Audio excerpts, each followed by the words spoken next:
primeiro, se você tiver certo na sua fé, Deus é que me levantou para falar o que eu falo. Hoje, o tema da minha mensagem é o poder da decisão. E o texto será tanto o nosso ponto de partida, como o que vai ditar o trilho e o tom da nossa reflexão aqui, é Isaías capítulo 1, versos 19 e 20, que diz: se quiserdes e me ouvirdes, comereis o melhor dessa terra. Mas, se recusardes e fordes rebeldes, sereis devorados à espada, porque a boca do Senhor o disse.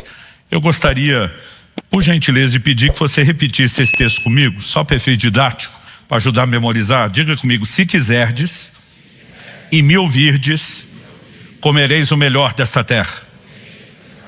Mas se recusardes e fordes rebeldes, sereis devorados à espada, porque a boca do Senhor o disse.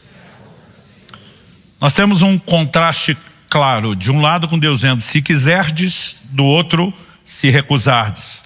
Se ouvirdes de um lado, né, se fordes rebeldes do outro, em relação à sua voz. E aqui basicamente o que nós temos é Deus propondo uma opção de decisão e também nos informando que ao tomar uma decisão nós estamos determinando as consequências que virão. Quando falamos a respeito de Deus, do caráter de Deus, da natureza de Deus, ao longo da revelação bíblica, é indiscutível que Deus deseja o melhor para cada um de nós. Através do profeta Jeremias, né, o Senhor faz uma declaração no momento onde a nação de Israel está vivendo o ápice da apostasia, né, juízo atrás de juízo está sendo anunciado como nunca antes. O povo está entrando naquela vibe do acabou-se a nossa esperança.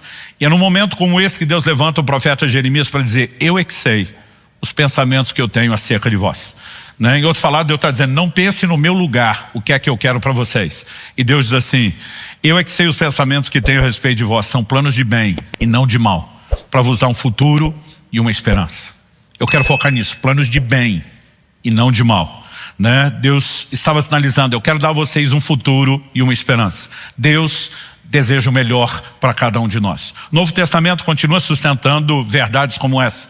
Em Romanos 8:32, o apóstolo Paulo diz: se Deus não poupou nem mesmo a seu próprio filho, antes o entregou por amor de nós, como não nos dará juntamente com ele, com Cristo, todas essas coisas? Traduzindo ou explicando o que eu sempre repito aqui: se Deus deu Jesus, que é o que tinha de melhor, Ele faz qualquer loucura por você, crente. Ao longo da Escritura nós vemos orientações de Deus para que o posicionamento de louvor e adoração do seu povo fosse declarar: o Senhor é bom, a sua bondade ou benignidade dura para sempre. Por que é que Deus nos mandaria declarar algo? Porque Ele é carente, precisa ouvir isso para autoafirmação? É evidente que não. Ele é completo e absoluto em si mesmo, não tem necessidade de nada, mas ao nos levar a afirmar com constância que Ele é bom e que a sua bondade ou benignidade dura para sempre, Deus quer estabelecer dentro de mim, dentro de você, uma convicção de fé. Nós devemos esperar de Deus o melhor.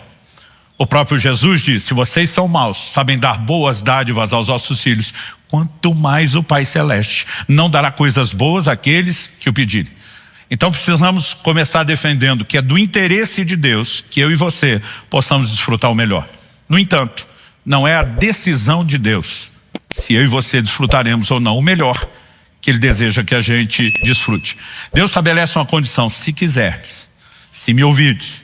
Você tem que escolher, você tem que decidir. E essa escolha envolve acatar aquilo que eu digo, escolher andar nos meus princípios. Aí sim você vai comer o melhor dessa terra, que é o que eu também quero para vocês. Mas, apesar de querer o melhor da terra, se vocês se recusarem, se vocês não cooperarem, vocês não vão poder experimentar aquilo que eu quero. Aonde a gente quer chegar ao introduzir o assunto dessa forma? Reconhecemos como fundamento da doutrina cristã o que chamamos de livre-arbítrio, o direito de escolha ou a responsabilidade humana de tomar decisões, de escolher os seus caminhos. Eu sei que esse é um assunto, quando falamos historicamente na teologia, né, considerado um tanto quanto polêmico. Temos dois, né, polos doutrinários. Um defende com unhas e dentes, né, o livre-arbítrio, logicamente jogamos nesse time quando o assunto é esse. Outros o relativizam, tentam amenizar, dizer que o homem escolhe algumas coisas, mas não escolhe tudo, fazem distinções de terminologia, em vez de livre-arbítrio é só uma livre agência, né? E basicamente o nosso posicionamento aqui nunca é de atacar pessoas, Embora muitas vezes estamos atacando ideias, estamos atacando certas crenças para defender aquilo que acreditamos que a palavra de Deus sustenta, não atacamos pessoas. Eu tenho muitos amigos que jogam mais para o time de lado, doutrinariamente, do que para o nosso lado quando o assunto é livre-arbítrio. Essa escolha de soberania divina, responsabilidade humana, ela vem sendo discutida há muito tempo. A gente não precisa se dividir por causa disso. Historicamente, você tem dois ícones de um movimento ali do século XVIII, que é John Wesley, um profundo arminiano que defende a escolha, né, o livre-arbítrio. Do outro lado, um grande amigo dele, que era George Whitefield, né, um pregador ferrenho do calvinismo. Eles pensavam muito diferente. Algumas vezes chegaram a se atacar em público, degladiar em público suas doutrinas. Nunca deixaram de ser amigos, nunca deixaram de ter comunhão, nunca deixaram de pregar no púlpito um do outro. A ideia aqui não é estabelecer divisão, mas assim como esses meus amigos do lado de cá claramente ensinam o que pensam, sem nenhum constrangimento de tocar o nosso povo com a doutrina deles, nós nos sentimos muito confortáveis para dentro de casa estabelecer aquilo que entendemos claramente como verdade. Um dia desse alguém me cobrou: pastor, quando é que vai sair um livro sobre livre-arbítrio, responsabilidade humana? Eu falei, está escrito desde 2019. O problema é o tamanho dele, que talvez vai virar uns 4 livros, né? Eu falei para alguém esses dias, porque há pelo menos 7 anos eu faço várias vezes ao ano um exercício. Qual exercício? Ler a Bíblia toda, de Gênesis a Apocalipse. Não estou falando de uma única vez ao ano, várias vezes.